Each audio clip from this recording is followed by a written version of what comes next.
지난 시간에는 일이라는 것에 대해서 생각했습니다. 신약에서만 200번 이상 나왔다고 했고요. 하나님께서 일하셨다. 그리고 하나님은 사람을 일하도록 부르셨다. 타락 이후가 아니라 타락 이전부터 하나님께서는 일과 직업을 주셨다라고 했습니다. 예수님도 일하셨음을 성경에서 보이고 있거든요. 그리고 제자들도 일하는 농부로 비유하셨습니다. 추수를 위해서. 사도행전도 마찬가지고 사도 바울도 마찬가지고 다른 사도보다 자신은 더 많은 일을 했고 수고했다라고도 이야기합니다. 그리고 교인들에게도 마찬가지입니다. 일하라고 했습니다. 노예들에게도, 노예는 항상 일을 하는 사람들이거든요. 종들은 종들에게 열심히 일하라고 그렇게 이야기합니다. 그렇다면 일하는 목적은 무엇인가? 누구든 이렇게 일하라고 말씀하셨고 하나님도 예수님도 일을 했습니다. 일하는 목적이 무엇인가? 에베소서 4장 28절 도둑질하는 자는 다시 도둑질하지 말고 돌이켜 가난한 자에게 구제할 수 있도록 자기 손으로 수고하여 선한 일을 하라. 가난한 자를 구제할 수 있게 하기 위해서 일을 하라고 하셨습니다. 어려운 사람을 돕기 위해서입니다. 그리고 일하기 싫은 사람은 먹지도 말라라고 데살로니가 후서에서 또 말씀하셨습니다. 이건 우리가 이미 배운 대로 간접적인 예배죠. 하나님을 향하는 것과 이웃을 향한 것. 그래서 이웃을 향한 것은 간접적인 예배다. 하나님을 향한 것은 직접적인 예배고 간접적인 예배다라고 우리가 이미 살핀 바 있습니다.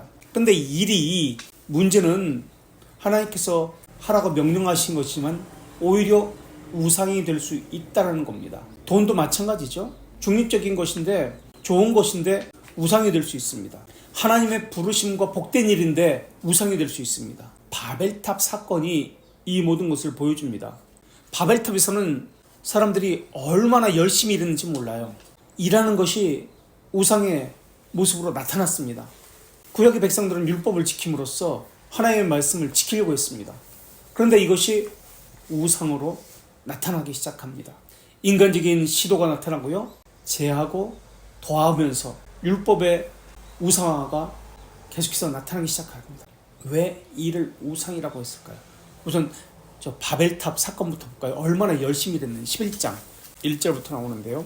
9절까지인데 창세기 11장 얼마나 이 사람들이 열심히 일했는지 일이 우상 숭배와 잘못된 것으로 빠질 수 있다는 것을 보여주고 있는데요. 애굽에서도 이스라엘 백성들은 노예였습니다. 너무 일이 죽여서 신음했죠. 그리고 하나님께 부르짖었습니다. 출애굽은 이 노예로부터의 해방입니다. 그러니까 다시 말하면 일로부터의 해방이었습니다. 구원의 형태로 주어졌습니다. 십계명도 서론이 나는 너희를 애굽 땅 종되었던 집에서 인도하여 낸 너의 하나님이다.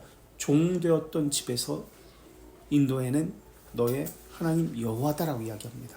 하나님이 출애굽 백성들에게 보이셨던 것은 일의 압박으로부터 구원해 내신 하나님이었습니다.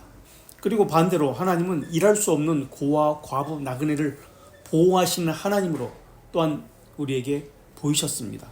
그러면서 늘 고아와 과부와 나그네를 도우라고 하시면서 무엇을 말씀하시냐면 애굽 땅 종되었던 때를 기억하라 라고 말씀하시면서 과도한 일을 했던 때를 기억하라면서 다른 사람을 도우라라고 말씀하십니다. 예수님의 관심도 약한 사람들, 병든 사람들, 그러니까 일할 수 없는 사람들이었습니다. 일을 못하는 사람이었습니다. 그리고 하나님도 일로부터 해방되도록 주신 것이 있습니다. 그것이 무엇이죠? 그 나를 안식일이다 라고 이야기합니다. 일의 노예가 되는 것을 막아주는 것입니다. 우상숭배로 빠지는 것을 막는 게 안식일입니다. 그래서 이날은 기억하는 날입니다. 다시 말하면 내가 하고자 하는 것, 내가 원하는 것을 하지 못하게 하나님께서 은혜를 베푸신 날입니다. 어떤 면에서는 내가 하지 못하기 때문에 왜 나를 방해해? 내가 원하는 것을 하도록 내버려둬라고 할 수도 있습니다. 그런데 이것이 은혜라는 것입니다. 일의 노예가 되는 것을 막아주는 하나님의 선물입니다. 안식일 말고 또 뭐가 있죠? 비슷한 것? 다시 제자리로 돌려놓는 것, 일로부터 해방되는 것, 또 뭐가 있죠? 안식일 말고 희년이 있습니다. 이거 역시 모든 것을 제자리로 돌려는 일로부터의 쉼입니다. 일과 쉼 가운데 적당한 균형감과 절제, 일이 말하고자 하는 것은 하나님의 영광을 위한 것이어야 한다. 이것이 구체적으로 드러나는 것은 이웃을 향한 구제로 드러나는 것이어야 한다는 것을 말해주고 있습니다. 또 일과 관련해 가지고 불평한 사람이 있습니다. 예수님 앞에서 혹시 어떤 자매가 둘이 나오는데 마리아는 예수님 말씀 듣는 것을 택했습니다. 근데 마르다는 손님이 왔으니까 이거 바쁘잖아. 밥도 해야 되고 대접도 해야 되는데 아우 쟤는 왜 일도 않고 놀아? 그래서 원망을 하죠. 그래서 일을 택합니다. 그런데 예수님이 칭찬하는 사람은 일이 아니라 하나님 말씀을 듣던 마리아였습니다. 쉼이라는 개념은, 안식이라는 개념은 뭐가 전제되는 것이죠? 우리 만나의 사건을 통해서도 안식일은 내리지 않았어요. 이것을 통해서 말하고자 하는 것이 있습니다. 이것을 성찬과도 연결시키고, 그러니까 만나를 영의 양식과도 연결시키죠. 무엇을 의미하고 있죠? 참된 양식이라는 것인데 하나님 의존적 신앙을 가지고 있느냐 아니면 자기 의존적 신앙을 가지고 있느냐를 이야기하고 있죠. 일에 중독된 사람은 자기가 자기네 주인이에요. 일용할 양식을 주기도문을 통해서도 우리에게 말씀하셨는데 하나님은 창조주여 섭리주로 필요를 공급하시는 분으로 너는 인식하고 있느냐, 그러한 삶을 살고 있느냐, 이것을 묻고 있는 것이 안식이라는 개념, 희년이라는 개념, 이러한 것들입니다. 주기도문, 기도도 마찬가지고요. 부자가 있었습니다. 그래서 너무 많은 것을 거둬들였기 때문에 창고를 새로 짓자라고 이야기합니다. 그런데 예수님은 오늘 밤이라도 내가 너의 생명을 거둬가면 그것이 누구 것이 되겠느냐라고 말씀하십니다. 그래서 하나님은 우리에게 타락이 전에 일의 명령을 주셨고 주신 것이 결혼, 안식일에 명령을 주셨습니다. 위임령을 주셨습니다. 타락 이후에도 이것은 계속됐습니다. 뺏어간 것이 아니에요. 그래서 사람은 일을 하는 존재인데 동시에 쉼, 안식이라는 쉼을 통해서 이것의 균형을 잡아야 됩니다. 이 안식이라는 쉼을 말하고자 하는 것은 일이 우상숭배로 가지 않도록 하기 위해서였습니다. 오히려 일이 우상숭배로 그 사람을 잡아먹을 수 있습니다. 그 사람을 노예로 부려버릴 수가 있습니다. 속박당하고 출애굽하는 백성인데 오히려 일로 인해서 노예가 될 수 있습니다. 그래서 안식은 하나님의 선물입니다. 아까 에베소 교인들에게 에베소 4장 28절에서 읽었듯이 도둑질하는 자는 도둑질하지 말고 가난한 자에게 구제할 수 있도록 선한 일을 하라. 자기 손으로 수고하라. 선한 일을 하라라고 이야기합니다. 돈을 버는 목적, 수고하는 목적이 무엇인지를 분명히 이야기합니다. 가난한 자를 구제하기 위해서. 복음 전하는 것과 구제하는 것을 함께 연결시킵니다. 교회의 사명과 구제하는 것을 함께 또 연결시킵니다. 가난한 자가 있다면 너희 중에 도둑질하는 자가 있다. 그러니까 그 교회 가운데 구제하지 않는 이들이 있으면, 방치하고 있으면 도둑질하는 자가 있다라고 말씀하십니다. 우리가 말라기에서도 보았죠. 11조의 용도가 바로 그런 것이죠. 우리는 이 계명을 생각할 때, 도둑질하지 말라는 계명을 생각할 때 어떤 개념이 전제되어야 한다라고 얘기했죠? 청지기. 이걸 잃어버리면 안 돼요. 내 것이 아니다라는 거예요. 하나님 것이다. 소유의 개념이 이것이 없으면 정리가 되지 않습니다. 하나님의 은혜와 선물이다. 그리고 이것은 하나님의 나라와 의를 위해서 사용하기 위해서 내게 잠깐 맡겨주신 것이다. 일도 마찬가지입니다. 그래서 루터가 인간의 형편을 살펴보면 이 땅에는 도둑, 대도, 큰 도둑으로 가득 차 있다 라고 그렇게 이야기합니다. 이 8계명을 이제 대규령답에서 설명하면서 도둑질하지 말라를 설명하면서 그렇게 이야기합니다. 그래서 교회 안에는 큰 도둑의 소굴이다 어떤 교회는 그렇게 설명을 해요. 그런데 사람들은 이것에 대해서 무감각하고 인식하지 못합니다. 자신이 도둑이라는 말에 인정하지 않죠. 무감각하죠. 도둑질은 그냥 도둑질로 머무는 것이 아니라 여러 가지 이해관계와 연결되어 있습니다. 이웃에게도 연결되어 있고 하나님에게도 연결되어 있고 교회와도 연결되어 있고 일과도 연결되어 있고 선한 일, 즉 성화와도 연결되어 있습니다. 토마스 아퀴나스라든지 루터라든지 칼빈이라든지 이 사람들이 모두 이 십계명을 해석하면서 이 도둑질하지 말라를 해석하면서 도둑질은 도둑질이 아니라 살인이다.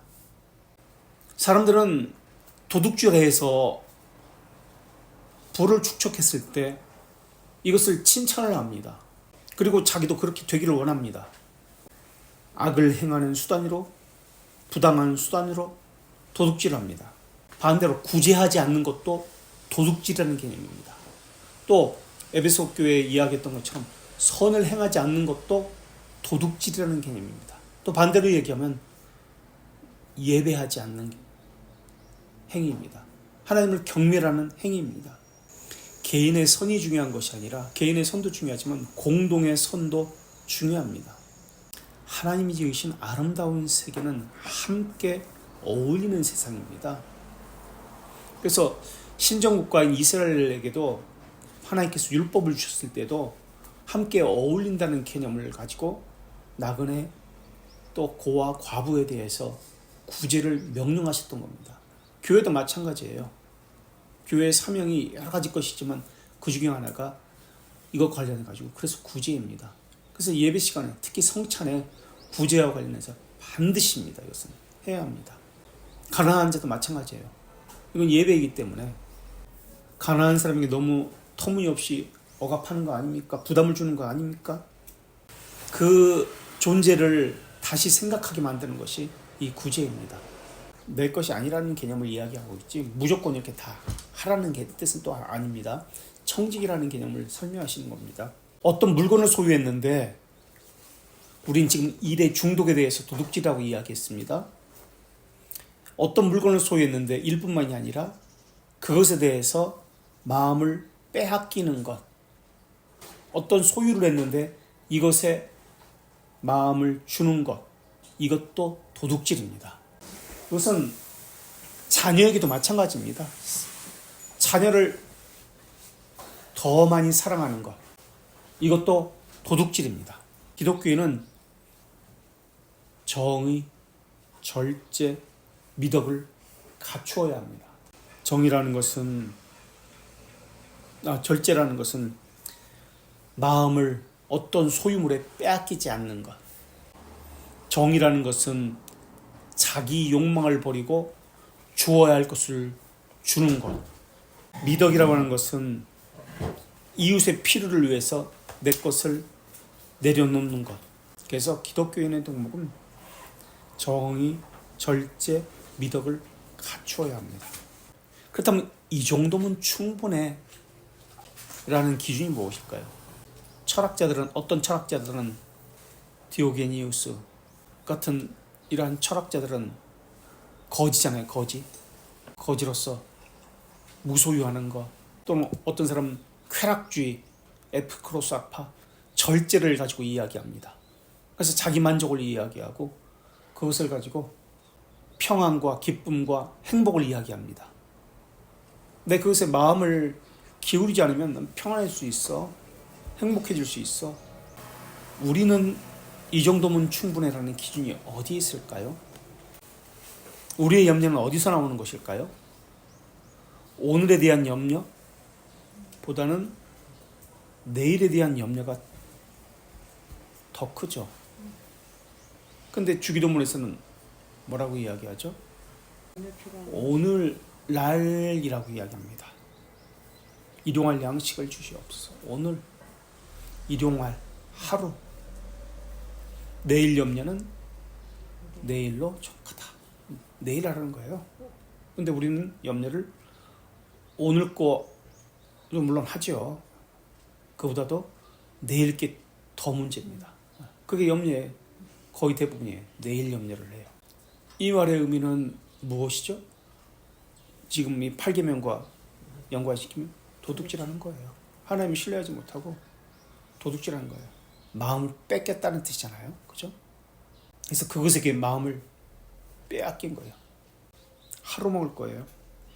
11조는 지금 구제와 관련돼서 도둑질과 관련돼서 이야기하는데 11조는 10분의 1이 아니다라고 우리가 이미 배웠습니다. 그죠? 온전한 10분의 1이 아니에요. 10분의 1은 성경적으로 이야기하면 거의 10분의 3이에요. 3분의 1이죠. 그러니까 이게 11조의 개념이에요. 이것만 있나요? 구약에 보면은 11조가 있는 게 아니라 또 뭐가 있죠? 번제도 있고 감사제도 있고 속죄제도 있고 화목제도 있고 그 제물의 종류가 엄청나게 많아요. 이렇게 다 따지면은 이거 도대체 먹고 살기 간데 없을 것 같아. 그죠? 구약이라면 우리가 다 따라내야 되는 것이기 때문에 교회의 분쟁은 돈 때문에 일어난다. 신학 때문에 교회가 분쟁하는 것이 아니라 돈 때문에 교회가 분쟁한다라고 그런 말도 있어요. 지갑이 있는 곳에 너의 마음도 있다는 말도 있잖아요. 성찬을 받을 때 우리가 손을 내밀거든요. 그것이 말하고자 하는 것은 하나님께서 주시는 것만을 받을 수 있다는 뜻이잖아요. 모든 것이 선물이라는 개념을 손을 내밀면서 우리가 성찬 시에 또 배우게 됩니다. 하나님의 은혜라는 것을 일용할 양식을 성찬 시에 영의 양식으로 개념으로서 손을 내밀 때 그것을 받게 됩니다. 이것이 말하고자 하는 것은 먹을 것만이 아니죠. 소유만이 아니죠. 생명도 하나님부터 받습니다. 시간도 하나님으로부터 받습니다. 생명이 시간이니까. 재능도 은사도 하나님으로부터 받습니다. 일도 직업도 부르심도 하나님으로부터 받습니다. 이 모든 것이 하나님으로부터 거저 받습니다. 선물입니다. 그 개념이잖아요. 근데 이것을 인정하지 않는 것은 도둑질입니다. 우리 일상에서 도둑질을 너무 많이 하고 있어요. 일이라는 이름으로 거짓 광고를 하기도 하고 마케팅을 하면서 사람을 속이기도 하고 과대 광고를 하기도 하고 어떤 것은 말하지 않고 자기에게 유리한 쪽만 이야기하기도 하고 업무 시간에 사적인 일을 보기도 하고 수천 가지 아주 사소한 것으로 고용주의 것을 훔치기도 하고 내가 줘야 할 것을 주지도 않기도 합니다. 상대를 불편하게 하고 그들이 누릴 정당한 권리를 교묘하게 빼앗고 속입니다. 누구의 것인가를 생각하지 않습니다. 우상숭배라는 것은 가치 체계를 교묘하게 왜곡시키는 것을 우상숭배라고 이야기합니다. 가치가 없는 것에 가치를 부여하는 것, 우선순위가 아닌데 그것에 우선순위를 부여하는 것, 중요하지 않는데 그것을 중요하다고 여기고 있는 것, 이게 다 우상숭배입니다. 가치가 없는데 가치가 있다고 여기는 것이에요. 일은 하나님께 주신 선물이고 좋은 것인데 이것이 우상숭배로 물질도 마찬가지입니다. 전락할 수 있습니다. 내 이것을 어떻게 사용하느냐에 따라서 물질과 하나님을 두 주인을 섬길 수 없다라고 한 겁니다. 하나님과 재물을 겸하여 섬길 수 없다. 다른 것에서 만족감과 위로를 얻을 수 있기 때문에 그렇습니다.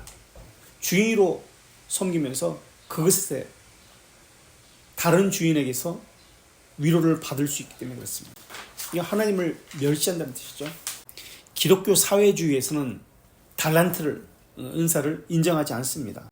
근데 하나님은 각자에게 어떤 사람은 10달란트, 어떤 사람은 5달란트, 어떤 사람은 1달란트를 맡겼습니다. 근데 1달란트 받은 사람은 아무것도 하지 아니하고 땅에 묻어두었습니다. 일하지 않았다는 뜻이죠. 주님을 엄격한 사람으로 보고서 그렇게 그러니까 일하지 않았다라고 그렇게 이야기합니다. 주님은 심지 않은 데서 거둘 수 있는 분이고 해치지 않는 데서 모으는 분이기 때문에 그렇게 했다는 거예요. 여기에 대해서는 문제가 없어요. 바른 아는 지식이에요. 그런데 일하지 않았다는 점에서 하나님의 뜻을 몰랐다는 것이죠. 이게 기독교 사회주의예요. 11조는 물질 사용은 헌금하는 이것은 성화의 도구의 증거입니다. 성화의 증거입니다. 하나님의 백성의 소유, 창조주라는 개념은 통치권자라는 개념과 함께 갑니다. 그러니까 통치라는 말은 또 순종이라는 말과 함께 갑니다. 순종하지 않는 자는 통치권자를 인정하지 않는 자고 멸시하는 자입니다. 가난한 자가 해방을 부르짖는 것, 독재를 타도하자고 하는 것, 사회를 조정하자고 하는 것, 이러한 것들은 다 하나님의 나라와도 관련 지을 수 있습니다. 하나님의 뜻이 이 땅에서 이루어지지 않고 있다는 뜻이기도 하겠죠. 그런데 사람의 방법으로 이것을 해결해 보겠다라는 것이죠.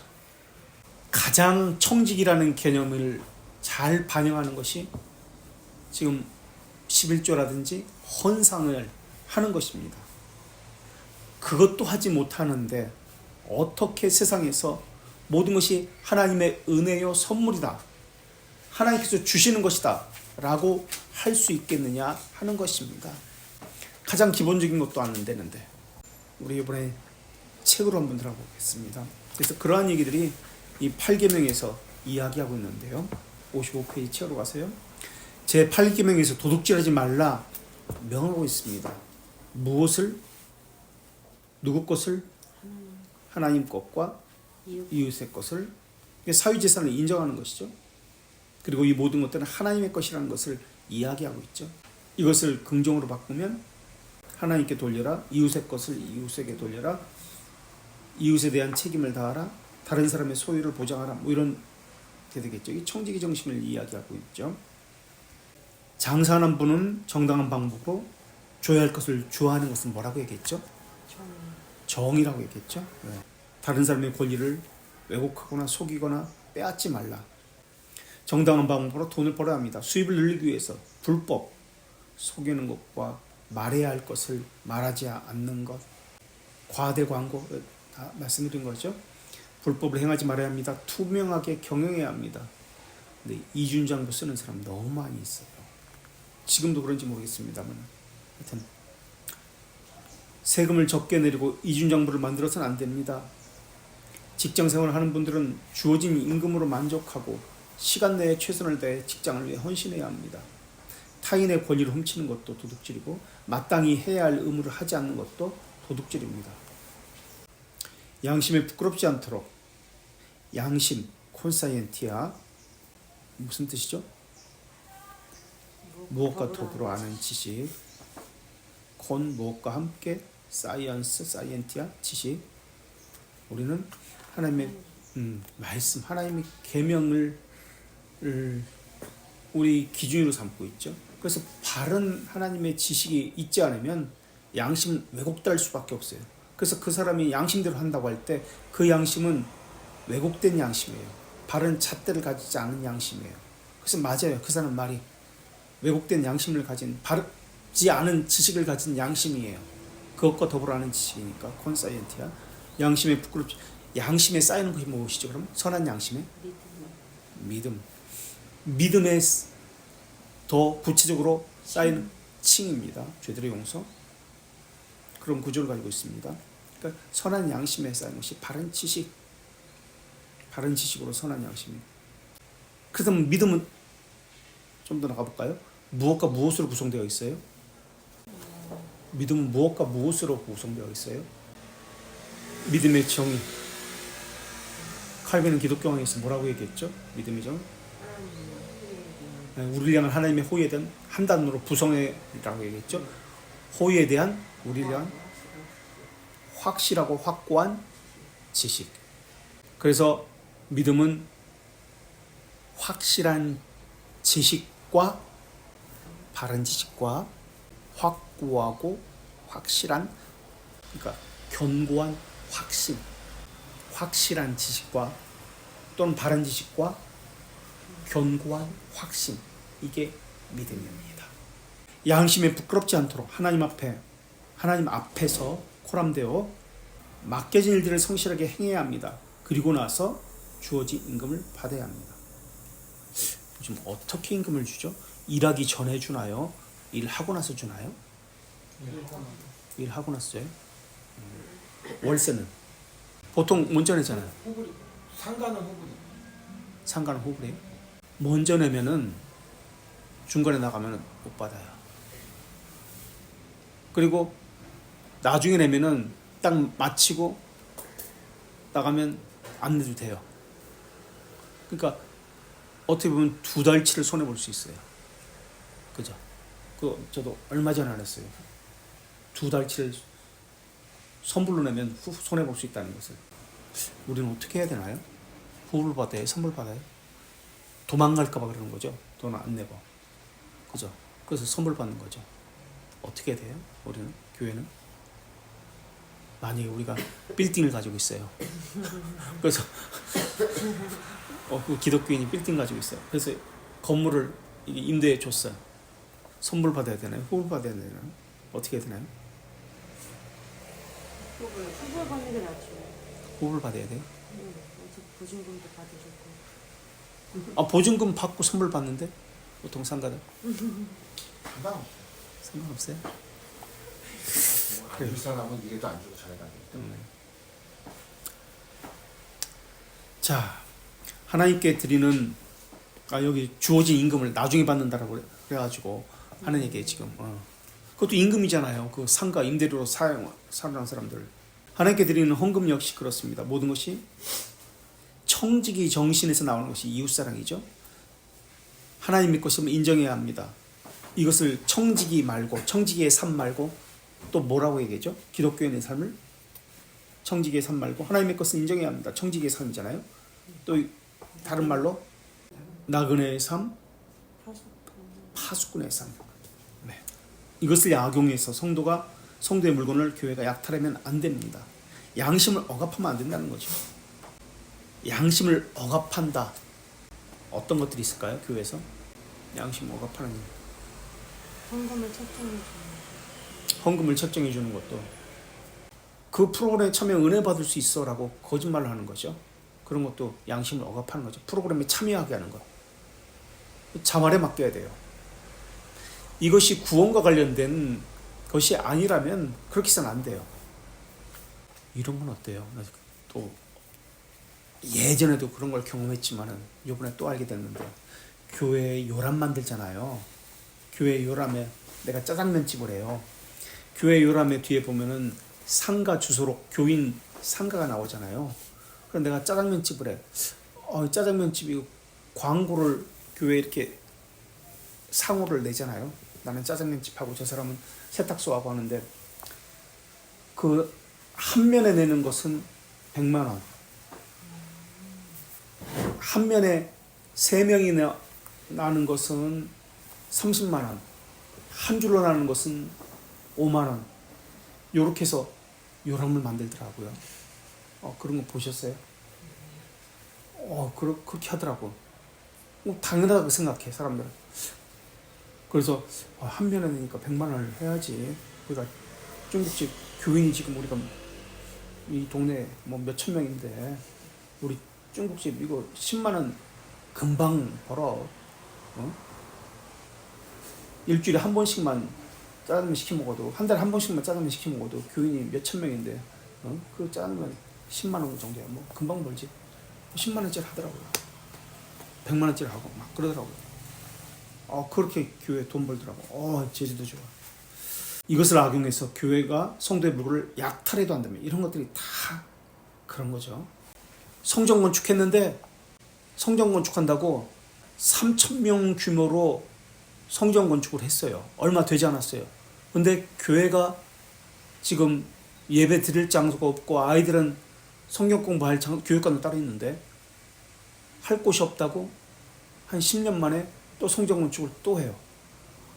그러면서 직분자는 얼마 내라, 얼마 이상씩 내라 이렇게 다 하고 있더라고요. 이런 것들이 다 성도의 물질을 약탈하는 것이죠. 성도가 자신의 소유에 집착해서 인색해서도 안 됩니다. 더욱이 타인의 재산, 물질에 보존하는 것, 또 관심을 가야 됩니다. 이것은 도둑질하지 말라의 긍정적인 뜻이잖아요. 타인에게 손해가 나의 이익이 타인에게 손해가 될 수 있습니다. 아무리 정당한 법이라 하더라도 높은 이자를 받는 행위는 금해야 합니다. 자, 우리 8계명 140 대교령입니다. 270페이지 140문이죠. 8계명이 140문이고 그 다음 요구 금지 271페이지에 나옵니다. 이것을 보고 마치도록 하겠습니다. 270페이지. 8계명에 요구된 의무는 사람 간의 계약과 거래에 있어 진실하고 신실하고 공정해야 한다는 것이고 예, 공정해야 되고 둘째 빚진 것을 모든 자에게 갚고 빚진 자를 근데 사람들은 빚진 거 안 갚아요. 자기가 쓸 것을 먼저 써요. 자기가 할 거 다 해요. 골프 치고 놀러 가고 해외여행 가고 그래가지고 재판하고 소송하고 막 그래요. 그런 사람이 너무나 많이 있더라고요. 몰랐는데. 세 번째, 소유자에게 불법적으로 점유한 물건을 배상하고 이 길거리에 보면은 이게 물건 내놓는 거 있잖아요. 이건 어떻게 해야 돼요? 밖에 그러면서 이제 이 인도가 없으니까 다쳐요. 사람들이 도로로 다니니까. 또 차가 이렇게 다니다가 인도에 물건을 내놓는 곳을 이제 차도까지 이렇게 물건을 내놓잖아요. 치고 가. 그럼 배상해라고 막 그래요. 그 사람이 상가에서 시장 같은 데 좁은 상가에서 막 이렇게 내놓잖아요. 인도에까지 차도에까지 인도에 차도에까지 물건을 내놓잖아요. 자기 거 다 깔아놓잖아요. 차가 다니는 길에. 그래서 그걸 치게 되면은 배상하라고 난리쳐요. 네 번째, 우리 능력과 다른 자리의 필요에 따라 무상으로 주고 빌리고 주라고 이야기합니다. 깔끔하게 주라. 다섯째, 세상 것에 관한 우리 판단, 의지와 애정을 적당하게 균형, 절제라고 우리가 이야기했죠. 일이 우상이 될 수 있다. 직업이 우상이 될 수 있다. 라고 했습니다. 절제. 여섯 번째, 우리 본성에 필연적이고 편의하고 우리 상태에 알맞는 것을 얻고 지키고 사용하고 배분하는데 신중하게 살피고 연구하고 균형을 갖고. 일곱 번째, 합법적인 부지런 부르심과 그것 안에서 부지런하고 그것 밖에서가 아니라 그것 안에서 정해진 질서 내에서 부지런하고. 여덟 번째, 검역하고 불필요한 소송을 피하고. 소송을 하지 말라가 아닙니다. 불필요한 소송을 피하고. 아홉 번째, 보증 또는 채무를 피하고. 열 번째, 정의롭고 합법적인 모든 수단을 써 다른 사람만이 아니라 우리 자신의 부와 부동산을 획득하고 보존하고 늘리는데 노력해야 합니다. 그 다음에 142문, 이제 반대로 금지된 죄가 무엇인지 이야기합니다. 8계명에 금지된 죄는 요구된 의무를 무시하는 것 외에 도둑질, 강도, 인신매매, 어떤 훔친 물건이라도 받는 것, 모르고 받으면 어떻게 되나요? 두 번째, 사기행위, 속이는 저울, 잣대, 지게표를 옮기는 것, 사람과 사람 사이에 계약할 때 또는 신용의 문제에서 부정하고 불신하는 것. 근데 하나님과의 계약은 무시당하고 있죠. 사람과의 계약은 중시 여기면서 하나님과의 계약, 언약은 멸시하고 무시당하고 있습니다. 세 번째, 억압, 착취, 폭리, 뇌물, 소란한 소송, 부정한 봉쇄, 추방. 네 번째, 가격을 올려 사재기하고. 다섯 번째, 불법적 가격 매임, 이웃에게 속한 것을 취하려고 또 자신의 부를 확대하기 위해서 부정하거나 죄악된 모든 방법.